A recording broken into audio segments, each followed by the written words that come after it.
Hi friends, आजचा vlog थोडा खास आहे कारण आपण आज माहेरी आलेले आहोत आणि आमची भाऊबीज थोडी उशिरा झाली. सुतक असल्यामुळे थोडा उशीर झाला, पण सगळ्यांनी मिळून ती साजरी केली. माझ्या माहेरी ना सुतक पडलं, त्यामुळे आत्या आणि मी ना थोडं उशिराच पोहोचलो. पण माहेरच्या वातावरणात आल्यावर ना सगळा थकवा निघून जातो आणि माहेर ती माहेर असतं. नंतर मग आहे ना, मला आहे ना खरं सांगते, 6 आत्या आहे. 6 आत्यापैकी 4 आत्या आल्या, 2 नव्हत्या आल्या. दोघींना जसा वेळ भेटेल तशा येतील. आणि आम्ही सगळ्यांनी मिळून ना माझ्या लहान्या भावाला ओवाळलं, माझ्या शिदूला ओवाळलं, माझ्या मोठ्या भावाला, माझ्या वडिलांना ओवाळलं. इकडे मोठ्या आत्याने ना माझ्या वडिलांना ओवाळलं. मस्तपैकी दोघं बहीण भाऊ खुर्चीवर बसून गप्पा मारित होते.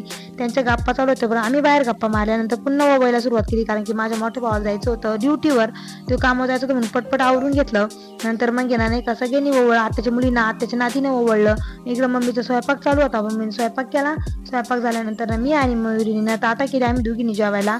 आणि ना मस्तपैकी ना आम्ही सगळ्यांनी मिळून जेवण केले एकत्र बसून आणि मग गप्पा मारल्या. एकदम मज्जा आली.